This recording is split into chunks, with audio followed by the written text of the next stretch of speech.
can't you tell? Gotta laugh, got a point, join me. Let's get this thing right.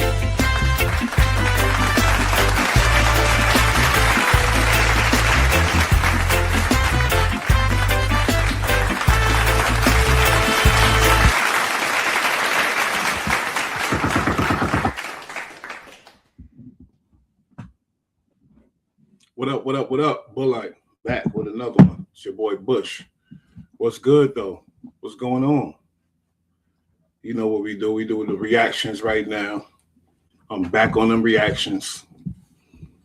Today's topic, you know, something that surprised me. I'm sure a lot of y'all knew this, but I wasn't privy to this information like that, you know. I knew about the allegations of telling to the police and things like that. Yeah. You know, Wack was defending him. Wack, this is a big friend of Wack. We talking about QCP, the boss of quality control music. We about to react to this video that caught my eye because, like I said, I'm not privy to this information, so I want to see what's going on. Oh, man. It's a whole bunch of stuff they talking, man. A lot of stuff. So let's get to the bottom of this. We'll be the judge of this. You feel me? QCP. They said the boy was a snake and he was a rat and he was this, he was that. Them artists ain't been getting paid up. That's what he said. I know Migos had a situation. Migos had to take him to court.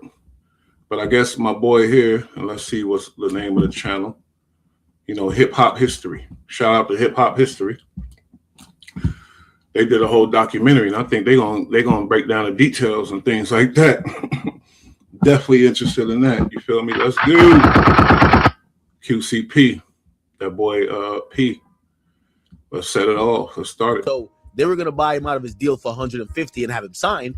Baby was like, and they said, oh, you can't make your mind up? All right, fuck it. We'll just go to your bosses and give them double for everybody. And they bought the entire 300. Now, when the purchase happens, P gets the 300 million. What if I told you that one man managed to finesse some of rap's biggest stars out of over $1 billion in potential earnings? What if I told you this same man built his empire on the backs of artists who trusted him only to snake them when the money got too big? And what if I told you that this man's rise to power started with him literally snitching on someone and getting them locked up for 20 years? Meet Pierre. Hip Hop History. Sound like he got some vengeance going on. I don't know. But he did state some things. We do know about him taking a stand against somebody, but I don't know about this other stuff. Let's really get into it, though. P. Thomas, the CEO of Quality Control Music. On the surface, he looks like a successful businessman who helped launch the careers of Lil Baby, Migos, and other Atlanta superstars. But when you dig deeper into the paperwork, the phone calls, and the business deals, a completely different picture emerges. This is the story of how one man manipulated the system, betrayed his artist's trust, and walked away with hundreds of millions while leaving the people who made him rich with nothing. By the end of this video, you're going to understand exactly. You said leaving the people that made him rich with nothing. Actually, all those artists got money too, so let's not say that. They all got money.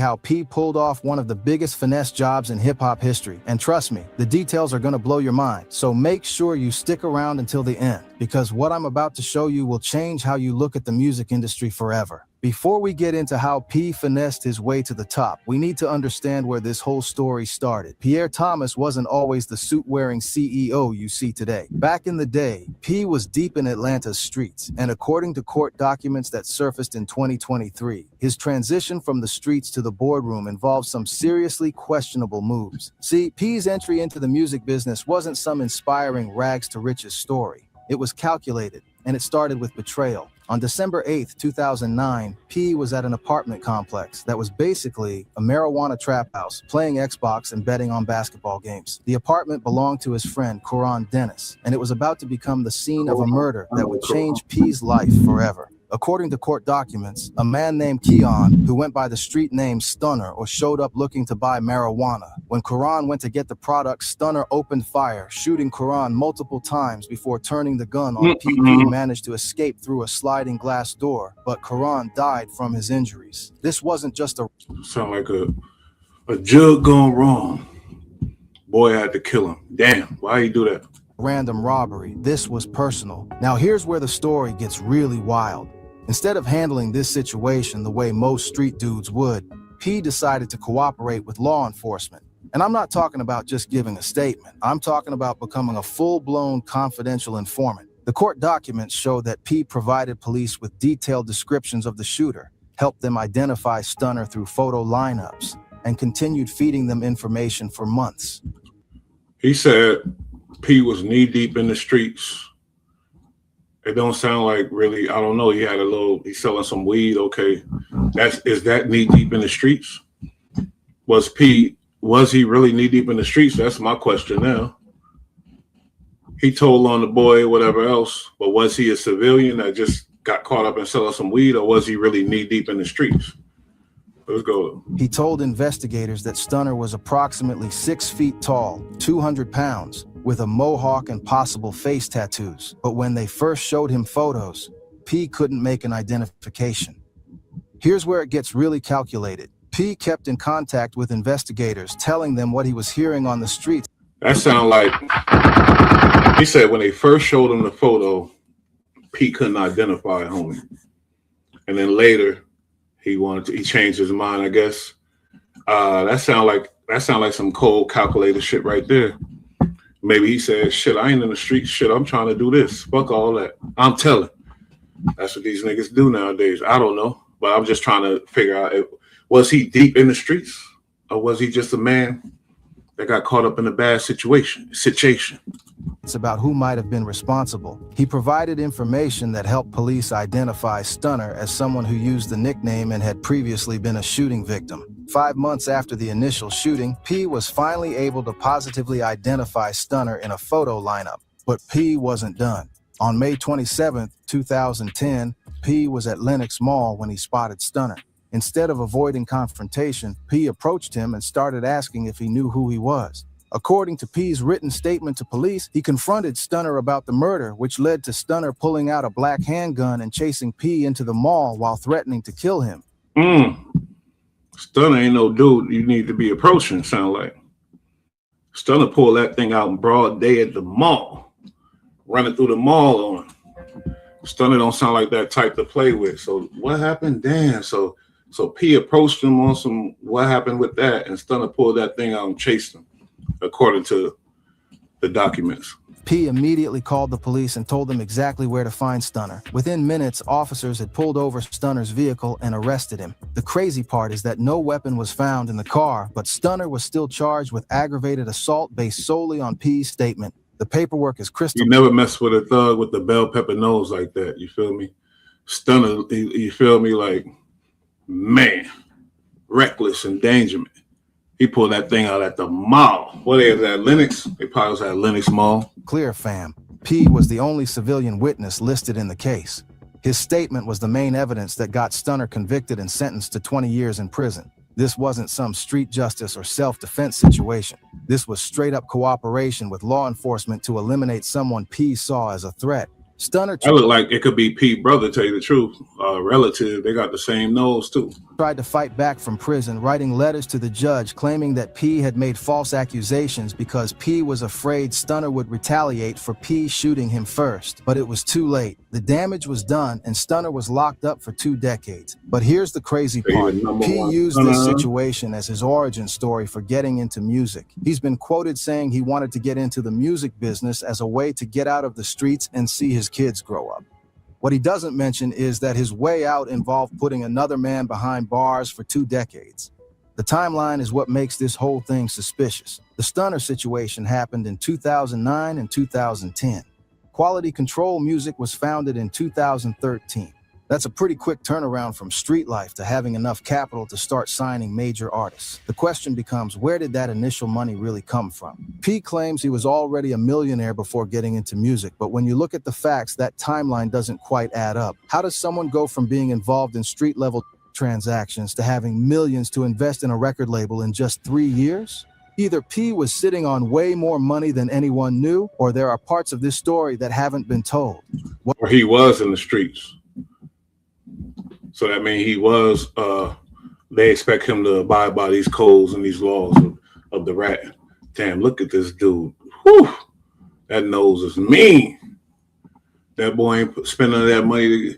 Man, that's one of them nostrils right there, nostralities. What we do know is that P was incredibly strategic about how he entered the music business. He wasn't trying to be the flashy label head throwing money around at industry parties. Instead, he was methodical. He studied the Atlanta music scene, identified the gaps in the market, and positioned himself to fill those gaps. P understood something that a lot of other label executives missed. Atlanta's street culture and its music culture were completely intertwined. You couldn't succeed in one without understanding the other. His street background, as problematic as it was, gave him credibility with artists who were coming from similar situations. But P also understood that the street credibility alone wasn't enough. He needed to learn the business side of music, and he needed to do it fast. According to one thing he did do, he learned something, because he got bags on bags from this music game. Y'all saying he robbed these artists. We know Migos sued him. Let's keep it pushing. People who knew him during this period, P was constantly studying contracts, learning about publishing, and figuring out how the major label system worked. The genius of P's approach was that he didn't try to compete with major labels on their terms. Instead, he created a different model, one that combined street credibility with business sophistication. He could talk to artists in their language, but he could also structure deals that protected his interests. This is where P's background in the streets actually helped him in an unexpected way. Street life teaches you to be paranoid, to always think about how people might try to take advantage of you, and to structure situations so that you maintain control. Those same skills translated perfectly to the music business. P also Boy ain't trusting nothing. I ain't see too many interviews. He got some interviews. I ain't see too many though. understood that loyalty was a currency in both the streets and the music industry. If he could get artists to see him as family rather than just a business partner, they would be less likely to question his decisions or look too closely at the contracts they were signing. So how does someone go from being a street dude to having enough money to start signing major artists? That's where P's story gets really interesting, because the timeline doesn't quite add up the way he wants you to think it does. When P and Coach K founded Quality Control Music in 2013, they weren't starting from scratch. They had been watching the Atlanta music scene for years, studying which artists were building real fan bases and which ones were just making noise. Their first major signing was the Migos, but that wasn't a random choice. It was a calculated business decision. Yeah, because Gucci already had Migos lit in the city. Migos had their self lit, then they got with Guwap. Guwap had them more lit. And then, so there was already an asset. I guess your boy had the bag, though. He had that money to offer them, I guess. The Migos had already released several mixtapes and were generating serious buzz in Atlanta's underground scene. They had the street credibility, the musical talent, and the work ethic that P was looking for. But most importantly, they didn't have the industry connections or business knowledge to negotiate a fair deal. P's strategy was brilliant in its simplicity. He identified young, hungry artists who were already making noise but didn't have access to the industry infrastructure they needed to take their careers to the next level. He offered them something they couldn't get anywhere else, a real partnership with someone who understood their world. But here's where P's business model gets really clever and really shady. He wasn't just signing artists to traditional record deals. He was creating 360-degree partnerships that gave QC control over every aspect of the artists' careers: recording, publishing, merchandising, touring, and even social media presence. The genius of this approach was that P didn't need massive upfront investments to get started. He was essentially betting on artists who were already building their own buzz. QC would provide the industry connections and business infrastructure, but the artists were still doing most of the work to build their brands and fan bases. According to the lawsuit documents that came out when the Migos sued QC, P was structuring deals that gave him maximum control and maximum profit while giving artists minimum ownership of their own success. The contracts were designed to last forever, with automatic renewals tied to QC's distribution deals. Think about how insidious that is. As long as QC had a distributor, whether that was Capitol, Atlantic, Warner, or Sony, the artist's contracts would just keep renewing automatically. The artist could never actually leave QC unless QC lost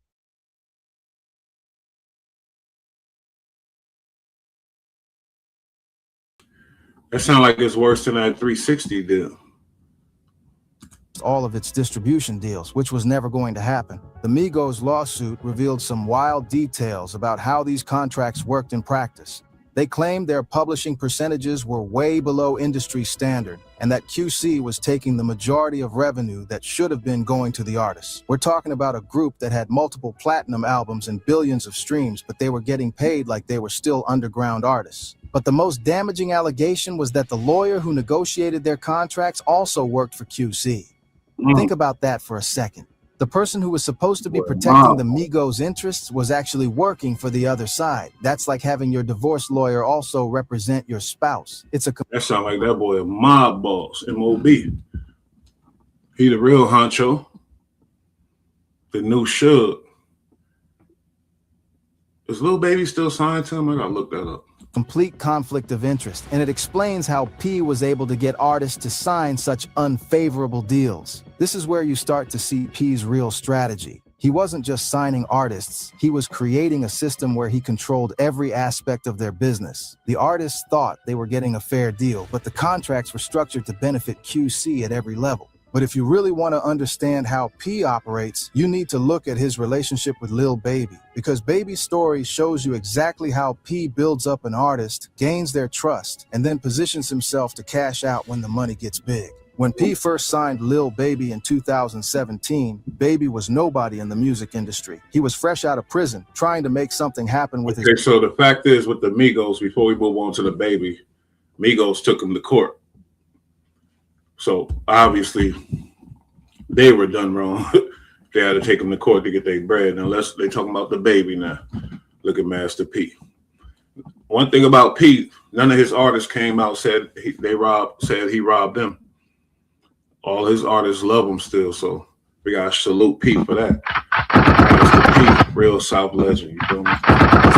But he didn't have the connections or the resources to break through. Baby had been locked up for 2 years on charges, and when he got out, the Atlanta music scene had completely changed. P saw something in Baby that other people missed. It wasn't just the musical talent, it was the hunger, the work ethic, and the street credibility that Baby brought to the table. But most importantly, Baby was in a vulnerable position where he needed QC more than QC needed him. According to P himself, the early days of Baby's career were rough. P used to send Baby out on promo runs where there would be 3 people in the crowd.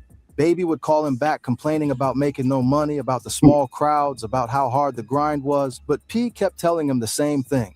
Don't think about money right now, just think about putting yourself in front of a crowd of people. Your breakthrough comes from your sacrifice. That sounds inspirational, right? Like a mentor helping a young artist develop his craft. But when you understand P's business model, you realize what was really happening. P was investing minimal money in Baby's development while Baby was doing all the work to build his brand and his fan base. The sacrifice P was... Huh?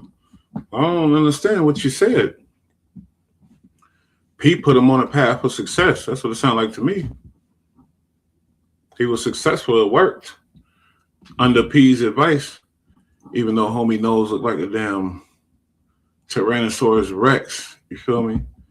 It sounded like he did right by the Lil Baby so far.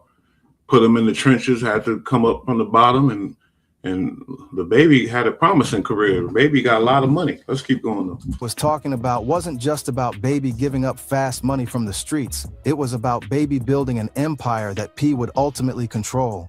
Every show Baby did, every fan he gained, every song he recorded was increasing the value of QC's investment, but Baby didn't own any of that value. QC did. P was essentially getting Baby to create his own value while QC maintained ownership of that value.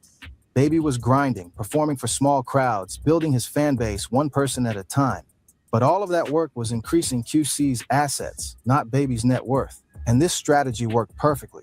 Baby went from doing shows for 3 people to becoming one of the biggest rappers in the world. His streaming numbers exploded, his albums went platinum, and he became the face of Atlanta's new generation of hip-hop. Songs like Drip Too Hard and Life Goes On turned Baby into a household name. But here's the thing. The more successful Baby became, the more valuable QC became, not Baby himself. This is where P's genius really shows. He didn't just sign Baby to a record deal, he created a situation where Baby's success was completely tied to QC's success. Baby couldn't leave without giving up everything he had built. He couldn't renegotiate without P's approval. He was trapped in a system that P had designed to benefit. You just said Lil Baby just got fresh out of prison, fresh out of the big house. He plugged in with QCP, became a star. Now, money is not an issue with him. He doing his thing. He made it, you know. He got everything going on. Even if he get robbed for his publishing, which I don't think that's true. He didn't give me no facts on that. But it seemed like right so far with this situation, I don't know, Lil Baby in a good situation. He got out of prison. He met old boy dude did his thing. Dude did right by him as far as turning him into a star, turning him into something that he could, you know, earn off of legally. Now, if he signs some foul contract, then who's fault is that? Benefit QC first and the artist second. But Baby didn't see it that way. He saw P as the person who had believed in him when nobody else would. The relationship between P and Baby was built on more than just business. P positioned himself as a father figure, a mentor, someone who genuinely cared about Baby's success. He was at Baby's shows, he was promoting Baby's music on social media, and he was constantly talking about how proud he was of Baby's growth. But that emotional connection was also a business strategy. The closer Baby felt to P personally, the less likely he was to question the business arrangements or look too closely at the contracts he had signed. P was using Baby's loyalty and gratitude as tools to maintain control over his career. What made P's strategy even more effective was the timing. QC was founded right as the music industry was transitioning from physical. Lil Baby don't come across to me as no super lame. Is it on record that he's suing QCP? If so, then I would like to know, but I doubt that. So I don't know about this one. Let's keep going. Sales and downloads to streaming. This shift completely changed how artists could build careers and how labels could generate revenue. In the old model, labels needed significant upfront investment to manufacture CDs, get radio play, and secure retail distribution. But in the streaming era, an artist could build a massive fan base with just a laptop and an internet connection. This leveled the playing field in some ways, but it also created new opportunities for exploitation. P understood the streaming game better than most executives. He realized that streaming success wasn't just about having good music. It was about understanding algorithms, playlist placement, and fan engagement. QC invested heavily in digital marketing and streaming optimization, which gave their artists a huge advantage. But here's where it gets interesting. In the Young Thug phone calls that were leaked during his legal troubles, we hear P talking about buying streams for his artists. He's literally bragging about spending $50,000 to buy streams for Gunna's album to help it beat The Weeknd on the charts. P says in the call, like you never earned a #1 album, I spent 50 extra grand buying streams for you to beat me. And Cash know the same plug, so Cash could have did the same thing, but Cash like let it go. This reveals something crucial about how P operates. He's not just relying on organic success. He's actively manipulating the metrics that determine chart positions and industry recognition. And he's doing it in a way that makes the artists feel like they owe him for their success. Well, that's kind of when the game changed. Once that came into play, that's when the big dogs got control of the culture. Once the this internet era came, that's one part that that's not a pro on that, you feel me? Because they've been doing that. They've been manipulating. Think about the psychology of that. Gunna thinks he earned a #1 album through his talent and hard work. But P is telling someone else that he bought that success for Gunna. So Gunna feels grateful to P for believing in him, while P knows that he literally purchased Gunna's chart position. This is manipulation at its finest. P is creating artificial success, then using that success to. Gunna music was good music. So if he gave it a little boost, that doesn't mean he totally, you know what I mean, made it that. It got to be good, first of all. Then you give it a boost. That's what I think happened. Justify his control over the artist's career. The artist thinks they're successful because of their talent and P's guidance, but P knows he's been pulling strings behind the scenes. The streaming era also made it easier for P to hide how much money QC was really making from each artist. In the old model, you could look at album sales and get a rough idea of how much revenue an artist was generating. But streaming revenue is much more complex, with different rates for different platforms, different deals for different territories, and complex formulas for calculating payouts. This complexity gave P Cover to structure deals that heavily favored QC while making it difficult for artists to understand exactly how much money they were leaving on the table. The artists knew they were successful, but they didn't necessarily know how successful they should be financially. P also used the streaming era to expand QC's reach beyond just Atlanta. Streaming platforms are global, which meant that QC's artists could build international fan bases without the traditional infrastructure of international record labels. But again, QC controlled those relationships and captured most of the value from international success. But the Scooter Braun situation Is Lil Baby still signed to QCP? isn't the only time we've seen P snake his artists. The Young Thug phone calls revealed a whole pattern of behavior that shows how P really operates behind the scenes. These calls were recorded while Thug was in jail, and they provide an unfiltered look at how industry insiders really talk. Lil Baby is still signed to Quality Control Music.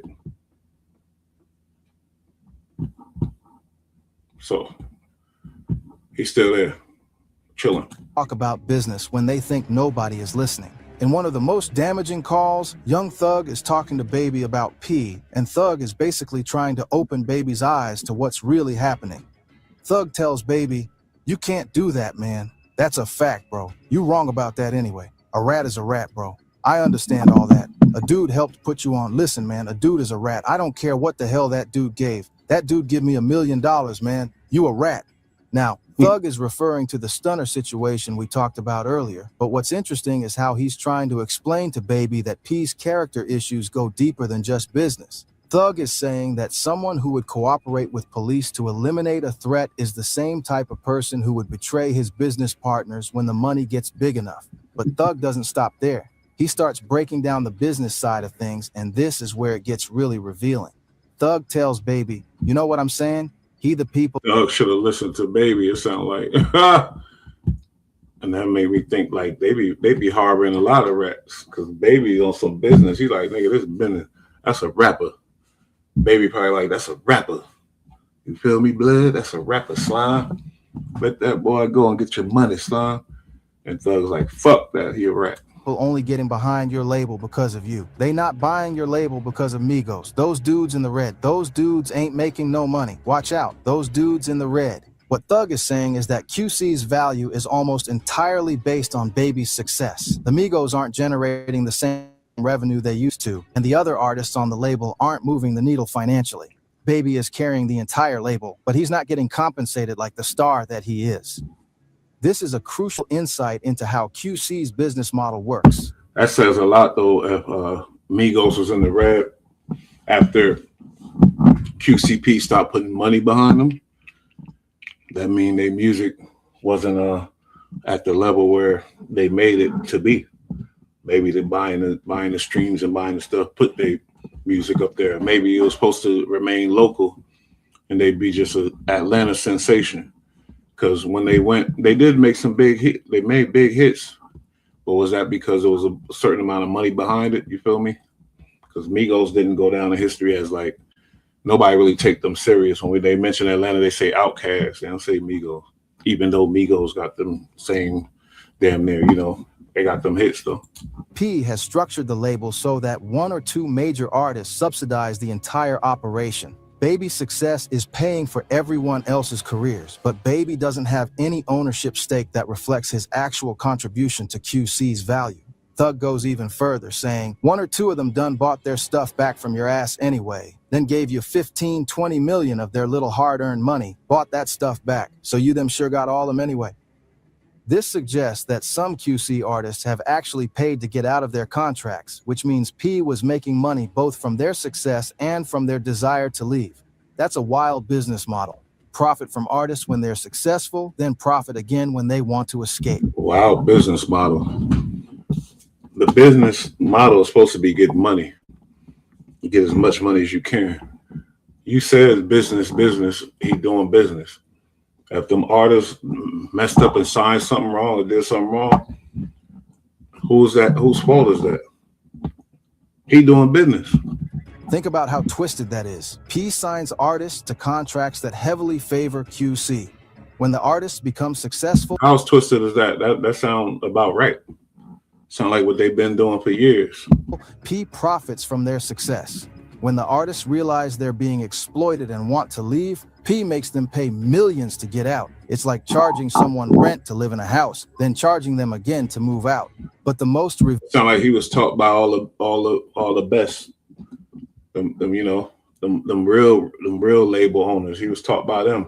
revealing part of these calls is when Thug talks about how P operates with other labels and business partners. Thug is trying to explain to Baby that P's loyalty only goes one way. He expects loyalty from his artists, but he doesn't reciprocate when it conflicts with his financial interests. The crazy part is that Baby doesn't really respond to any of this. He's not agreeing with Thug, but he's not defending P either. It's like he's starting to realize that maybe the partnership he thought he had with P wasn't as solid as he believed. You can almost hear the wheels turning in Baby's head as Thug breaks down the reality of his situation. Now, this is where the story gets really wild because we actually have audio of P talking about how he finessed Baby out of what could have been the biggest payday of his career. And the crazy part is, P is bragging about it like it's some kind of business masterclass. In leaked phone calls that surfaced during Young Thug's legal situation, we hear P talking about how Scooter Braun approached Baby with a deal. Now, Scooter Braun is a major player in the music industry. He's managed Justin Bieber, Ariana Grande, and other massive stars. When Scooter wants to do business with you, that's a big deal. According to P's own words in these phone calls, Scooter offered Baby $150 million for his catalog. Let me repeat that. $150 million directly to Baby for his music rights. Why would Baby do that dumb shit? Come on now. Baby's smarter than that. That's generational wealth type money. That's set your family up forever type money. That's more money than most. I'm thinking, my bad, I'm thinking Baby. This dude needs to say Lil Baby. I'm thinking Birdman. Yeah. I don't know. Really, the way it's looking now, it looked like Lil Baby should have took that deal because, like I said, he been cold. The boy ain't been putting out no hits lately. Most people see in 10 lifetimes. But here's what happened. And this is where you see P's manipulation in full effect. When Scooter approached Baby about the deal, Baby told him he couldn't do anything without P being involved. Baby was being loyal to his label and his business partner. He said, "I don't really do business without P. That's my big homie, bro. I ain't never doing nothing without him." This shows you Baby's character. We always gonna salute loyalty on this channel for sure. That's what we already know. Even when someone was offering him life-changing money, his first thought was to make sure his business partner was included. Baby wasn't trying to go behind P's back or cut him out of the deal. He was trying to do right by QC and make sure everyone got paid. Scooter told Baby he didn't need to bring P to the meeting, but Baby insisted. He was trying to honor his relationship with QC and maintain the loyalty that he thought was mutual. That loyalty was about to cost him everything. Because while Baby was being loyal and refusing to take meetings without P, P was having his own conversations with Scooter. And according to P's own words in the phone calls, Scooter went around Baby completely and made a deal directly with P to buy QC for $300 million. In the phone call, P explains exactly how this went down. See how this YouTuber is trying to make it like a snaky situation. I'm sorry, and shout out to, like I said, shout out to hip hop history. But the way this sound like business. It sound like Lil Baby knew about the whole situation. He put P.O. and whatever else, and they did some partnership type of shit. And he got broke off on the back end. That's what it sounded like to me. Scooter Run told Wham, "I want to buy your rights, so I'm going to give you $150 million. Wham tell this dude, "No, I'm cool. I got to bring Pete to the meeting." Man, that dude went straight around Wham and called Pete and bought the whole label from Pete. Think about what just happened there. Baby turned down $150 million because he wanted to be loyal to P and QC. But P took a Maybe I'm $300 tripping, million but I don't see deal for the he ain't doing entire nothing label wrong in that situation. He's supposed to do that. without even consulting Baby. Baby's loyalty cost him $150 million, while P's betrayal made him $300 million. But it gets worse. According to the phone calls, Scooter didn't even want the whole label. He specifically wanted Baby's catalog. The $300 million deal was essentially Scooter paying for Baby's music, but the money went to P instead of Baby. In the phone calls, you can hear P talking about this like it's some kind of chess move. He's explaining to someone how Scooter tried to buy Baby direct. This dude sound like a disgruntled. I wouldn't be surprised if he worked for QCP because this stuff he putting it, it's a stretch. But when Baby refused without P being there, P just sold the whole label anyway. He's literally bragging about how he outmaneuvered his own artist. P says in the call, P go take the meeting without playing and get the business done. Of course I need to get the business done for $300-400 million for sure. But goddamn, bro. The casual way P talks about this is what makes it so damaging. He's not conflicted about betraying Baby's trust. He's not worried about the ethics of the situation. How did he betray Baby's trust? Am I missing something? They approached Baby with the deal. Lil Baby, let's stop saying Baby, Lil Baby. With the deal, Lil Baby said, no, go holler at P. I don't want to do no business without P. They approached P with the deal. P made the deal. He made it bigger, and he got a piece of it. That's what homies supposed to do for each other type shit. I'm sure you got to be a fool if you think Lil Baby ain't get a piece of that. Come on now. I'm not. I think I'm lost here. He calling him a snake. I don't think that's accurate right now. He's just focused on getting the biggest payday possible, regardless of how it affects the artist who created most of the value. And here's the most messed up part. Baby didn't get anything from that $300 million deal. The money went to P and Coach K as the owners of QC. Baby, the artist whose catalog was the main reason for the purchase, got nothing. His loyalty was rewarded with betrayal. The fallout from the Scooter Braun deal and the leaked phone calls was immediate and dramatic. Within days of the calls becoming public, Lil Baby and QCP unfollowed each other on Instagram. For an end. Oh, okay. All right. Now we getting somewhere. Lil Baby was out the loop on that one. He cut him out. Okay. They unfollowed each other. You know what that means this time. Oh, they unfollowed each other on Instagram? That means a lot. Damn, that boy is snake, huh? Industry that communicates through social media gestures. This was equivalent to a public declaration of war, but the social media unfollowing was just the tip of the iceberg. According to industry insiders, Baby's team immediately started exploring legal options to get out of his QC contract. The problem was that P had structured these deals to make it extremely expensive and difficult for artists to leave. P's response to the public backlash was telling. Instead of trying to explain his side of the story or justify his actions, he went on the attack. In a series of social media posts, P basically said that he didn't care what people thought about his business practices. In one deleted tweet, P wrote, "Imagine some broke-ass rats like Thuger, and these rats go trying to run a rat narrative." Uh-oh, he's saying rat. When you ratted. On me and all my people that I love running with these hoe-ass people, knowing how these people talk about me. I'm gonna say this for the last time. I'm not no street dude. I'm a tax-paying citizen that's running a business and taking care of my family. This response reveals a lot about P's mindset. He's not denying the allegations about how he treated Baby.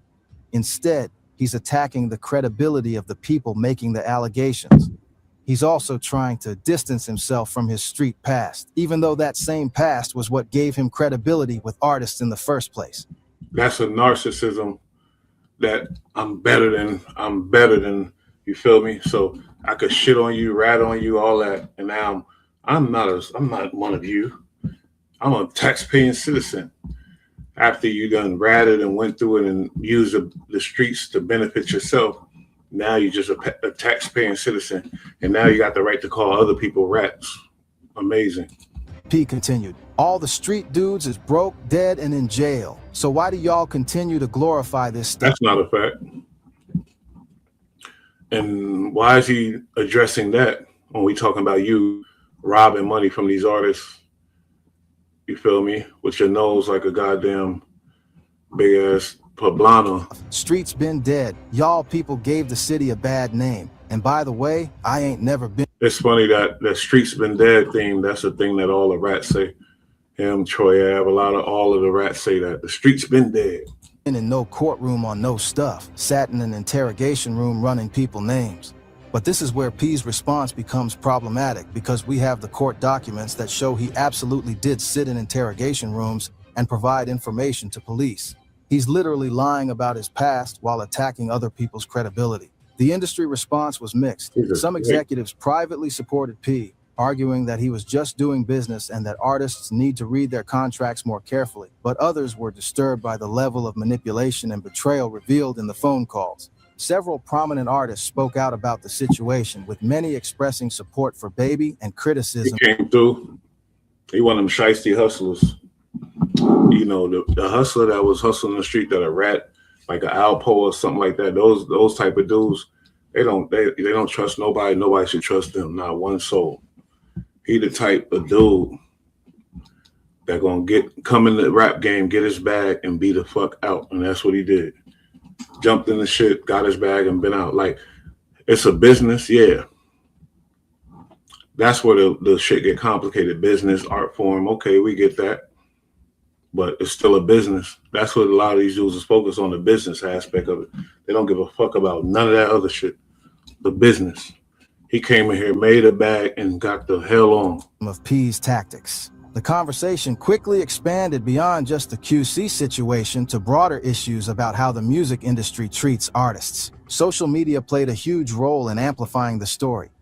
Hip-hop fans and industry watchers dissected every detail of the phone calls, creating viral threads that explained the business implications of P's actions. The story became a case study in how not to treat your artists. But P also had defenders. Some people argued that he was just a smart businessman who had outmaneuvered his competition. They pointed to QC's success and argued that P had created value for everyone involved, even if the distribution of that value wasn't equal. The debate revealed a fundamental divide in how people think about the music industry. Some see it as a business where everyone is trying to maximize their own profits, and manipulation is just part of the game.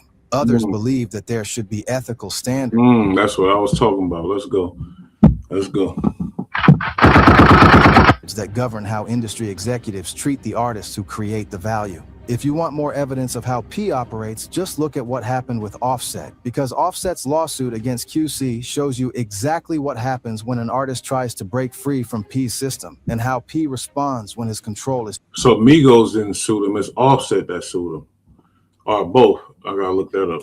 Challenged. The Offset situation started in January 2021, when Offset paid millions of dollars to QC to get back the rights to his solo music. According to the lawsuit, the deal was clear and straightforward. When Offset makes music as a solo artist, QC doesn't get a cut. Offset literally bought his freedom, and for a while, everything seemed to be working fine. But then Offset dropped his hit song 54321, and suddenly QC wanted a piece of the profits. Even though Offset had paid to get his solo rights back, P was trying to claim ownership of Offset's new music. That's not just greedy, that's straight up contract violation. The lawsuit reveals some wild details about how P tried to maintain control over Offset even after he had paid to get out. According to Offset's legal team, P had been actively blackballing Offset for 2 years. This motherfucker is like a Castellano nigga. He think he could go get all the money, rob all the artists, take everything, and keep it moving. Trying to prevent him from getting features, radio play, and other industry support. Offset wasn't having it. He filed a lawsuit accusing QC and P of violating their deal and trying to sabotage his solo career. In a series of social media posts, Offset laid out his side of the story. They act like I'm the problem. I paid millions to get my rights back. You blackballed me and said I ain't at one-time homie. I ain't spoke to you in 2 years. Now I drop and you want my name on my credit. This reveals the petty and vindictive side of P's personality. It wasn't enough for him to take Offset's money and let— He do look like a petty nigga though.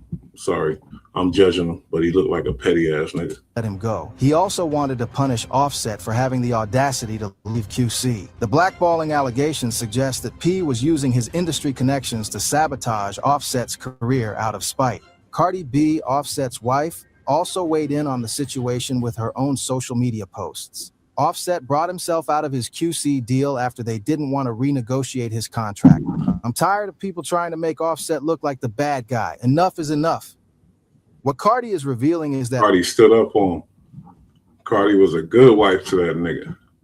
She said, I'm tired of this. She stood up for him on several occasions, too. Offset didn't just randomly decide to leave QC. He tried to renegotiate his deal to get better terms, but QC refused. So Offset paid to get out, but QC is still trying to control his career. That's the definition of having your cake and eating it too. Take the buyout money, but still claim ownership of the artist's future work. But here's where it gets really petty. When Offset's lawsuit became public, P responded on social media with a deleted tweet that said the last lawsuit was filed publicly and dismissed quietly. Let's see how this one go. Been too real for all this late. Everyone know the real problem. That tweet is telling because it shows P's mindset. He's not denying Offset's allegations. He's just saying that he's dealt with lawsuits before and he's confident he'll win this one too. It's like he expects artists to sue him. It's just part of doing business. The real problem P is referring to is probably the fact that Offset wanted independence from QC. In P's world, artists who try to leave or renegotiate their deals are the problem, not the contracts that trapped them in the first place. But the most revealing part of P's response was a video he made with Lil Baby, where they both said, "The show must go on." The video. That's to my point. Lil Baby was still happy there. Lil Baby chilling. I think is Lil Yachty still signed to QC? Video was clearly meant to show that P still had Baby's support, but it actually revealed how P uses his relationship with successful artists to intimidate the ones who are trying to leave. The message was clear. If you try to fight QC, we'll use our other artists to show that you're the problem, not us. It's a classic manipulation tactic. Isolate the person who's speaking out by showing that everyone else is still loyal. But if you really want to see how ruthless P can be, you need to look at what happened with the Migos. Because these were the artists who put QC on the map, who generated hundreds of millions in revenue for the label, and P still found a way to finesse them out of their fair share. The Migos lawsuit against QC, filed in 2019, revealed some absolutely wild details about how their contracts were structured. According to the lawsuit, their contracts were designed to last forever, with automatic renewals tied to QC's distribution deals. As long as QC had a distributor, the Migos contracts would automatically renew. That means they could never actually leave QC unless QC lost all of its distribution. I see a Coach K coming out soon, documentary. Is this nigga gonna get P. Diddy?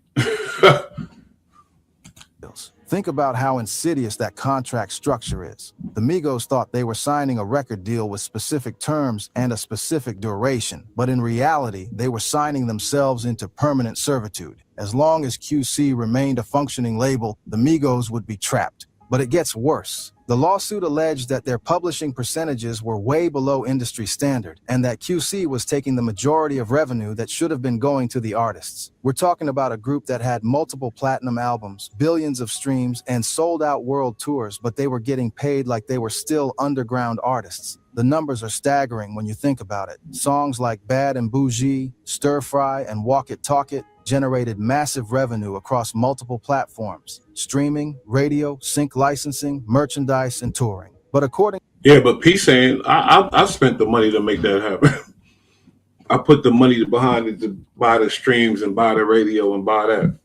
He's saying he bought them. He bought their career. To the lawsuit, the Migos were only seeing a small fraction of that money. The most damaging allegation was that the lawyer who negotiated their contracts also worked for QC. This is where you see the full scope of P's manipulation. The Migos thought they had independent legal representation protecting their interests, but their lawyer was actually working for the other side. Imagine going into a negotiation thinking you have an advocate, only to find out later that your advocate was secretly working for your opponent.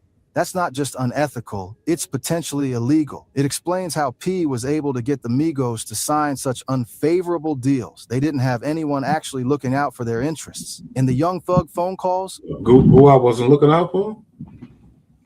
I guess not. Guap's got his check. He said, all right, go ahead, have at it. Thug actually confirms some of these allegations. He tells Baby, those dudes in the red, those dudes ain't making no money. He's saying that despite all their success, the Migos aren't actually profitable because of how their deals are structured. Thug goes even further, saying that some of the Migos members done bought their stuff back from QC, meaning they paid millions to get out of their contracts. So P was making money from their success, then making more money when they wanted to leave. This reveals the full scope of P's business model. He signs artists to exploitative contracts, profit. Wow. That boy P. They say he vicious. I don't even want to get into the Yachty stuff or whatever is going on. This guy, hip hop history. It wasn't a bad documentary, but I just feel like he definitely might have worked for QC. He definitely got some issues with the boy. But man, we got other things on the menu. We're gonna push past that. How I feel about it. Hey, only ones I heard that sued him was Offset. I don't even think Migos sued him. I think that was Cap. Basically, it's like you can't go by everything a YouTuber is saying. I did want to look at his point of view though. He has some good shit to say. But what it sounds like to me is your boy is a real businessman. Before we get into Gina Conway, let me just watch this little short thing. Funk Flex took over the morning show. I already said I think he behind the reason why they got fired. He one of them. I told y'all he know how to play the game though. But we're gonna play the urban politicians. Urban politicians one, you feel me? Because I mess with homeboy, he down south. He always keep that cup in his hand. Let's go. The city. Flex knows what he's doing. Oh, no. Flex knows what he's doing. He gonna stay. Listen, if that's what you want to be and that's how you want to stay in the game, Flex is gonna play that game. He's always played that game. The new owners here at Hot 97, they can start coming for us real quick because I know they look at this line, they look at the amount of money they paying for this show every month, and they trying to figure out a way to get rid of some bodies up here. So keep your hands and feet in the ride. What'd you say, Laura? They don't necessarily love our point of view. Oh no, they don't love that. They love Flex shouting, what was he shouting? Murga. Make radio great again last night. Yo, Flex is such a piece. Yo, wow. Yeah, you already know. Flex talking about make radio great again. Make radio great again. Flex. Yeah. Make radio great again. Flex has openly acknowledged his sucker style for years. He knows exactly what he's doing. Because all Flex cares about is being on this radio, being in the clubs. He loves being a DJ. Stuff. What it looks like to me is they cut 2 salaries and whittled it down to 1. I'm surprised people didn't see that. I guess, no, it's not as exciting to read the time slots. But like, read the times. Everything just got closer together. That's saving money. That's all. That's the name of the. And by the way, in my 30 plus years in this business, I always remind people we don't own these microphones, we don't own these broadcast signals. We come up here, they pay us a fee, we provide entertainment for y'all to engage with, et cetera, et cetera. They don't give us nothing. They don't owe us nothing. We might pop up tomorrow and they playing country music. We have no control over that. That's the fact. Zero control. Yo, it's Big Ant, the spokesman, man. We back. Another edition of Urban Politicians TV, UPTV. Make sure you stay on your pivot at all times, man. Had to come tap in. It's crazy how these out of towners they focus on the New York radio too. And I know that morning show went crazy, and a lot of people love that shit. Let's hear what he got. Broke into hip hop media news Friday that Ebro Hot 97 morning show had came to an end as him and his co-host had been fired and denied, and they will no longer be over there on that. He sound like he happy about it.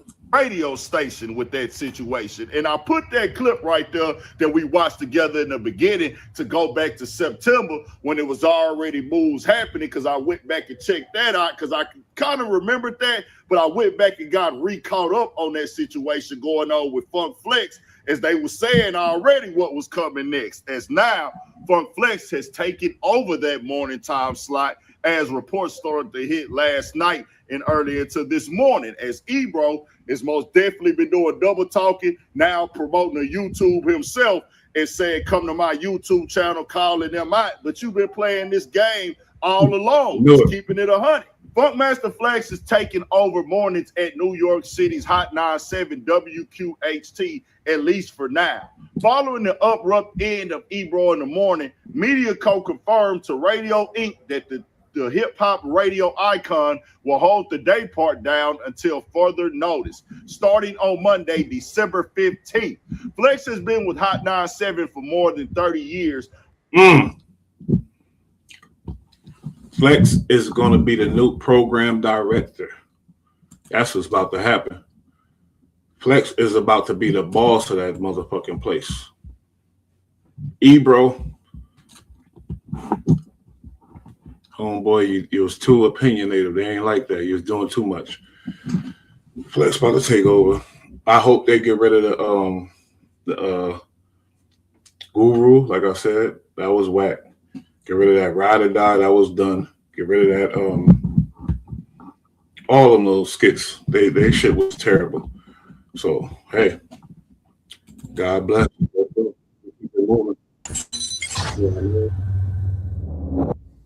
Gina Conway situation. I want to hear this. You know, this the Max V with the girl that was got caught up in the situation. I just want to hear her side of the story. They said it all. Okay.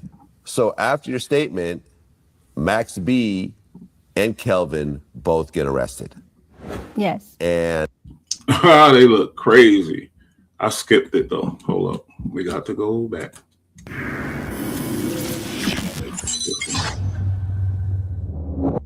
okay. So you're locked up. See, Vlad is slick. Okay. That's like the cue when he about to switch it up. For 2.5 years awaiting trial. And leading. I think I did it one more. One wish.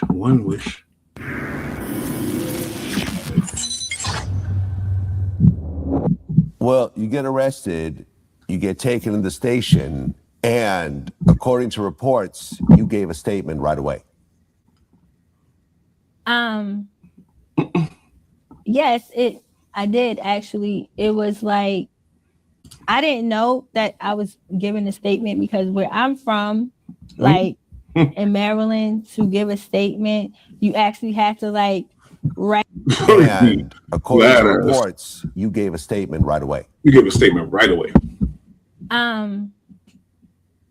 Yes, I did actually. It was like, I didn't know that I was giving a statement because where I'm from, like in Maryland, to give a statement, you actually have to like write it out and sign it. It got to be like formal. But here, she's high right there. She's high doing the interview. She's on something. Something ain't right with her. She said, I didn't even know I was doing a statement because in Maryland, you got to write formal statement. But she said she's not involved in no type of crime. She's never been in trouble. How you know what you got to do in Maryland as far as statements and stuff? But just looking at her, she on some shit, bro. Let me bring it one more time. She on a good Perkins, bro. Well, you get arrested, you get taken to the station, and according to reports, you gave a statement right away. Yes, I did actually. It was like, I didn't know that I was giving a statement because where I'm from, like in Maryland, to give a statement, you actually have to like write it out and sign it. It got to be like formal. But here, she's definitely on a perk 30. I think it's the same way, but the cops, like the marshals in New Jersey, what they did while I was talking, not formally giving a statement, but talking, they had a tape recorder that I did not know about, and they were recording, and they were actually taking advantage of the fact that, they they wasn't in, you know, we wasn't in a real jurisdiction. Like we were in New York, but it Show you like what the pimps do. They take a female of low, you know, intelligence. Obviously, it looked like, and I'm sorry, but she got a low grade. She didn't make it past, I don't know what grade, but she was manipulated, yeah. But right now, she thinks she's, just be honest and tell the truth, because we know she lying though. She knew what was popping. was, they were taking advantage, basically. Like we were in New York and it was New Jersey. I feel like they took advantage of me constitutionally, like my rights. I had no knowledge of it being recorded, so. Right, but to be fair, when you get arrested, they say anything you say can and will be used against you. So if you say anything, you should already be aware that it could be used against you. Facts, but nobody said that to me, so that was also You saying you didn't get your Miranda rights read? A motion that I filed, a Miranda Act. Nobody said that to me at all, so no. Got it. Okay, so you get to the station and they record your statement at that point. And in that point, she like, I don't like you, lad. She see it. She got an attitude. She got mad, but she got to do it because she got paid. But you know, when girls get their little, you know, she know he's being, and look at her face. She tight, tizzy. Statement at that point. And in that recorded statement, you identified Kelvin as the shooter in terms of David Taylor getting killed.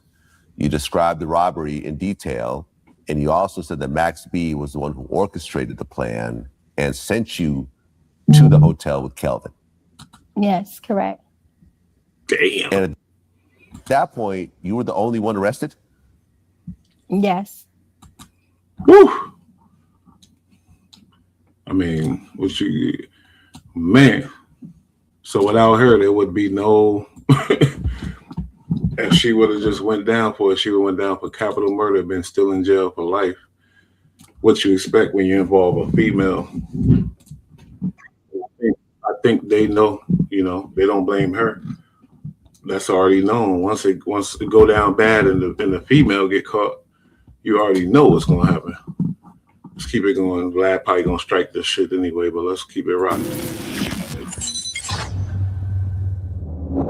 Okay. So you're locked up for 2.5 years awaiting trial. And leading up to the trial, you finally take a plea deal where you pled guilty to manslaughter for Taylor's death and the armed robbery in the hotel room. Yes. And part of the plea agreement was you agreed to testify for the state against Max B and Kelvin. Yes. Because they had a joint trial in 2009. So how did you feel signing that plea deal? I felt terrible. I felt like, you know, like, I don't know, I just felt very it's something that I did not want to do because, first of all, I was signing something that, you know, I wasn't guilty of, you know, like, so I felt, you know, it just was wrong. I think everybody, the census is everybody thinks she knew about the whole situation, and she called Bigavelli to go and set that up type of stuff. He got money. I think that's what people are thinking, and I'm kind of leaning that way too. You know, and I know a lot of times, you know, people do sign plea deals or whatever, you know, just so that they won't get a lot of time, even if they didn't do it. But yeah, I felt terrible. And then having to take the stand against somebody that, you know, I was in love with at the time, you know, it it was horrible. Well, to be fair, what you pled guilty for, you actually were involved in. I mean, it didn't say that you were the trigger person, but you were involved in a robbery that turned into a murder, right? She pled to something. I don't know about y'all, but really, if you didn't really know nothing about it, for real, you just an innocent girl, why not go take it to trial all the way? And I didn't know what the fuck them dudes was doing. I didn't know. But she pled to find out, but that's the manslaughter part. The armed robbery. Yeah, she pled to manslaughter. You did grab a bunch of things and take them with you. That's the robbery part. So facts. It's not like they just made up a bunch of stuff and you agreed to it not to do. She said facts. I think that what you pled guilty for was relatively accurate. I mean, it's a scope of a difference, like in the law, you know, in order to make a crime, if you study law, you have to have intent and you have to have knowledge of a crime and intent. And pretty much like those things, they weren't present. Like I wasn't the type of person that would just out on my own go rob and do that. I've done that on your own. You're not going to do it on your own. You need a shooter. You need some. There's no way you explaining yourself out of this one, mama. You took the goods on the way out. You pleaded guilty to manslaughter. Damn. You was with it. Did the arrest because I was, afraid of like physical or bodily harm or, some sort of fear. You know what I'm saying? I wasn't a person that just go out and. Yeah, maybe. I mean, I guess because maybe niggas like, nigga, get that, grab that. Come on, get that shit. Come on. I don't know. But like I said, if you didn't do nothing, fuck it, take it all the way to court. And I ain't do that shit. Fuck you. Manslaughter, I ain't do none of that. I ain't know nothing that these dudes was going to do. But you called homie, who came through with you, and y'all did what y'all did, though. Do that. So there was no intent. I was told to do it by someone that I felt had power over me, that if I didn't do it, I would be punished in a way. So, like, yeah. I mean, so I was actually there present. The thing is, how did he know? There. How did Max B know about dude, and how did he know that he got the money? You said you was told to do it. You met this dude and you went to him and you said, "Oh, he got money," and y'all did that. They're present, but the intent wasn't there. And right. And the knowledge. I get that part. And the robbery. I get the part of what you're saying. Yeah, and the robbery, like me. I think it was intent for robbery. I don't think it was intent for murder, but it was definitely intent for robbery. Going in that car, I had no idea that a robbery and a murder were going to take place. Yeah. By me going in that car. All I knew when I got in that car is if I didn't go, then, maybe I'll get embarrassed out here. Like maybe, maybe something might happen to me or, I wasn't thinking right. But yeah, you are right. Well, all right. And remember what I said earlier, had the whole situation occurred, the murder happened, you grabbed the stuff, and had you call the police right then and there and say, listen, this is what happened. The guy had a gun. He forced me to duct tape everyone and grab the stuff. I don't want to have any piece of it. Here's who they all are. As opposed to, okay, let's grab the stuff, go to this place, and then call Max, take it to the sisters-in-law's place. So now you're transporting stolen property to multiple places. I think that's the whole narrative. Yeah. I think that had you just called the police right then and there and said, this is exactly what happened, and I'm going to completely cooperate, you might have gotten like probation or not even, done any jail time. You see what I'm saying? Yes. Like I said, it was a robbery, intent for robbery. She didn't know that murder was going to happen. But of course, hindsight is 20/20. Had I done this or whatever, I can understand in the moment, you just witness a murder in front of you and you don't have no idea what's happening, yeah, I mean, you start to make a series of bad decisions along the way. Yeah, I actually wish I did. Yeah, I actually wish I did. Okay, so you do a plea deal, but when you do a plea deal and agree to testify, they don't tell you how much time you're going to get. They just say cooperate and we'll tell the judge to take it easier on you, right? No, when I took the plea deal, they initially said,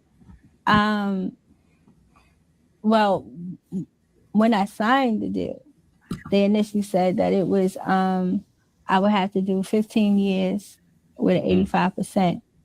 But you know, when they first came to me offering for me to take the plea, you know, they were saying, okay, take this plea. We want you to write a statement, sign it, which I never did. And we're gonna give you, they were coming crazy, like we're gonna give you 60 years. You know, and of course, and you still was willing to rap for 60 years. You know, I told him to like beat it or whatever. I'm like, yeah, go ahead, like beat it. Damn. I wasn't gonna take 60 years. I didn't do it anyway. So you didn't do what? You introduced, if it wasn't for you, that dude would be still alive. You ain't do what? That's funny, y'all. Okay, so after your statement, Max B and Kelvin both get arrested. yes. And all three of you get indicted on the same counts. She looked murder. She looked like she was something else back then. And felony murder, armed robbery, kidnapping, conspiracy, and weapons charges.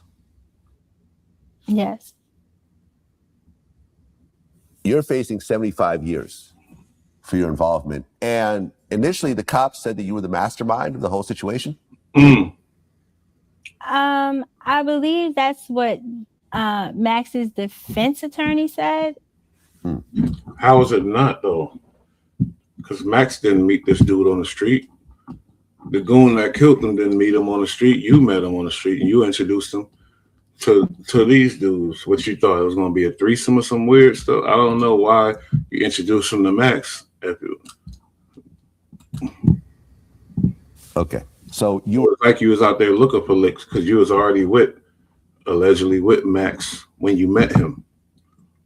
You met him outside, this and that. It was like you was out there looking. We're never being accused of being the mastermind?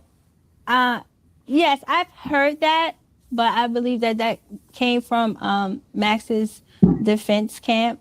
But I mean, that's like totally absurd to me because, you know, like I'm not, you know, I know it doesn't matter, but like I'm not even from New York City. Like, how can I orchestrate a robbery? I don't even know where I am. So I mean, it's far-fetched, but okay.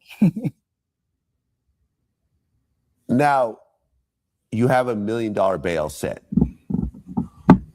but you can't pay that. Bitch. No. So you're sitting in jail. Yes. You can't afford a lawyer either. No. So you get a court-appointed lawyer. Yes. Now, Max B, he actually bails out. Yes. So the two of you talk to a certain extent? Yes. Yeah. So what are you guys saying to each other while everyone's awaiting trial? At first it was like you know, mean, like nasty letters, like, oh, you did this to me. You know, as far as like, you know, his career is about to, you know, pop off and, you know, this, that, and the third. And then it was just basically like love letters and stuff like that. But yeah, we talked the whole time. We talked. Well, but you did make a statement against him already. Okay, so with You didn't that, know. like I said, I was not aware that I had made a statement. Right, but he was aware of it. He had a lawyer.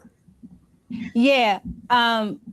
So when we went to when we moved, like when I moved to Bergen County, when I moved to Jersey, like they transported us to Jersey. I didn't know until like our arraignment that they had put me as a witness against him, when I only found out because they had us like on separate sides of the courtroom. So like I didn't find that out until like the day I was transported to Jersey, that like we were on separate sides. Okay. Did Max ever offer to pay for a lawyer? Yes, he offered to pay for my lawyer, and then even afterwards, even when we were still on like separate sides or whatever, we still talked. He still communicated. He still sent me money She still love this dude too. sometimes and stuff like that when I was locked up. Okay. Well, Now, okay. Max B is out. Him and Jim Jones start to beef. I think French Montana gets involved in that beef. Are you seeing all this stuff on the internet, or do you not really have access to it because you're locked up? Well, I was locked up, so I didn't have access. Like when I was locked up for the whole time after he was out for those 2 years on bail. I was locked up, so I didn't see anything. I didn't know anything about it.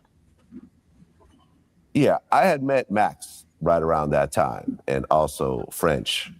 And I was around him this one night. It was in the studio with Dame Grease, and Max was so drunk that the Dame just said, forget the whole thing. He just shut down the whole video shoot. Max jumps in his car, stone drunk, drives off. And it just seemed like he was really, really just going through it, and it was just trying to just get as drunk and high as possible to just deal with it. Right. I'm trying to get high as I can. Man, ain't that something? Gina Conway. What it do? Hey, I ain't gonna lie. When the case went down, I was like, oh, I know Vlad gonna get all these interviews. I can't wait till Vlad get them. I was waiting for these interviews. Man, Gina Conway. Crazy situation. One more thing I want to get into, queso pops. Sorry, y'all know what I do here, man. This shit was another crazy situation. The pops that told on his son. I love my son to death. I can't even imagine this type of shit. But hey, the situation was crazy. Let's peep. All right, here we go. Today we have the first ever interview with Abdul Robinson Sr., aka Queso's dad. Abdul was charged with accessory after the fact to first-degree murder in the shooting death involving his son Queso. Abdul made headlines when he took the stand against his son Queso, which ultimately led to Queso getting found guilty and sentenced to life without parole. Abdul is breaking silence today and addressing everything. Abdul, welcome to Vlad TV. Glad to be here. Been wanting to be heard for a long time, Okay, so let's start at the very beginning. You grew up in Jacksonville, Florida. He wanted to be there a long time. It took him to tell on his son. It took him to tell on his son to get there. He wanted to be there a long time. He said, damn, that's all I do is tell on my boy to get here. Glad to be here. Start hustling and getting in trouble. I'll say about 1985. Okay, you're about 14 years old. Yeah. Okay, what'd you start doing in the beginning? Well, start first I started out as a jack. Like when he was telling and he knew he's about to get out, this was all in his vision. He's like, I'm gonna get some interviews, do a Vlad interview, Can Capone, whatever else, to get my interviews on, get on my YouTube. What y'all say is coming next, y'all? He gonna start his channel. You already know that. He gonna start the YouTube channel, man. Boy, that was my hustle at one time. You know, until I came across the right lick, then I turned to the drug game. Then, you know, it just blew from there. I kept doing it. I lost a friend in a robbery. And after I lost that friend in the robbery, I didn't want to do that no more. Okay, because before you went to prison for 11 years, you got arrested 4 times for murder? Yes. Okay, and you beat all 4 of those cases? Yeah. Did any of them go to trial? No. Okay, how'd you end up beating all 4? It was dropped. Insignificant evidence.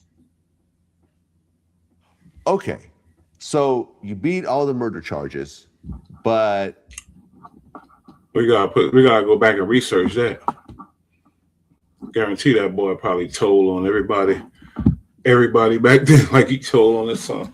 Then in 1999, you get arrested for conspiracy to distribute cocaine.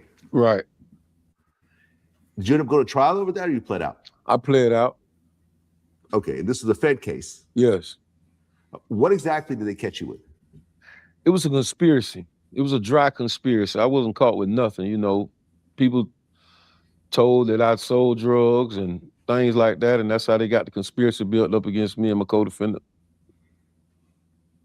How much cocaine did they say that you have in terms of the witnesses?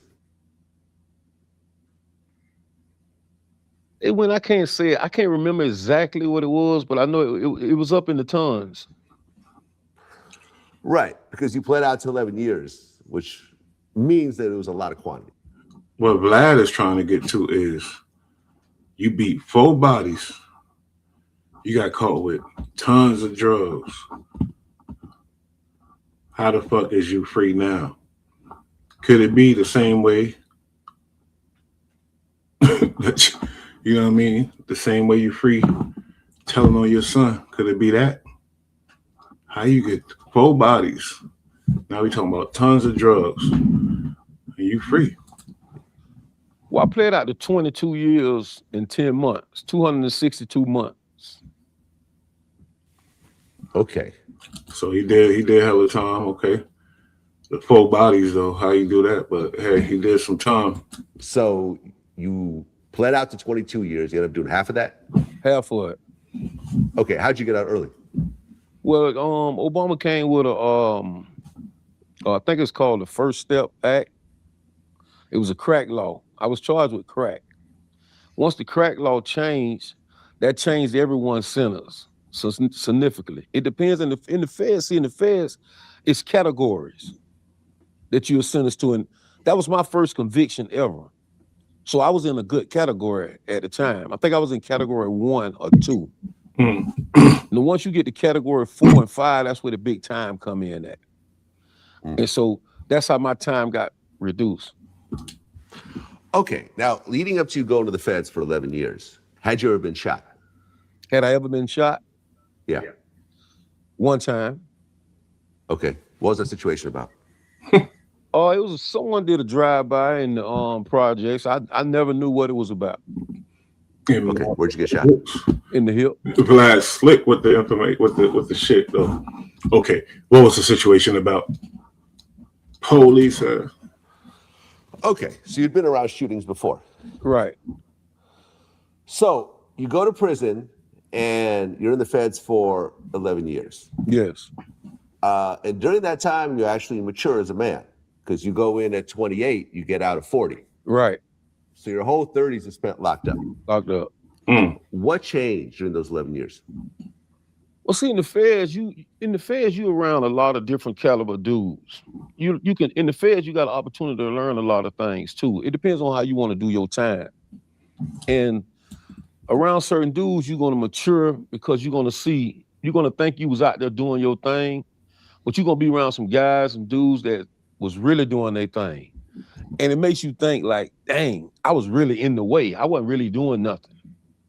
You know, you be in the feds with dudes who forfeit $1.7 million easily.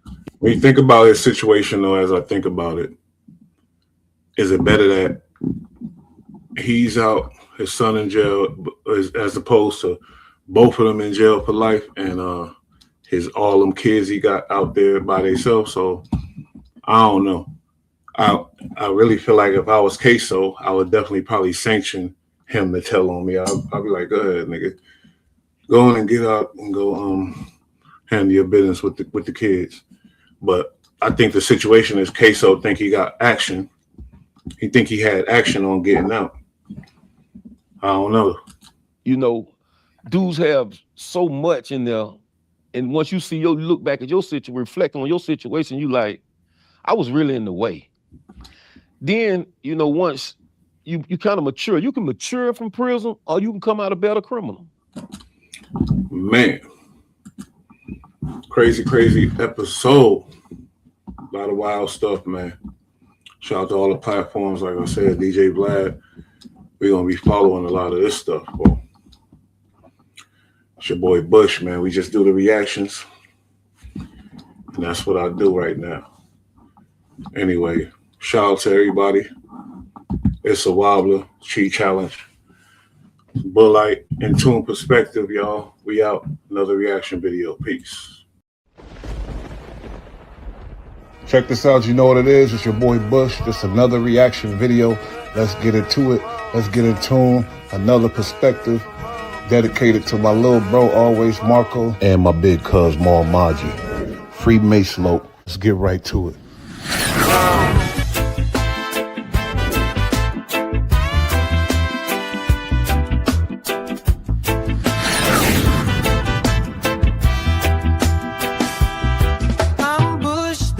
Here to react. Got Bullite on my mind, mighty bull. He's got the flow, he's got the beat. Can't stop when I see his tweet. Bullite, the mighty bull, hosting reactions. Can't you tell? Gotta laugh, got a point.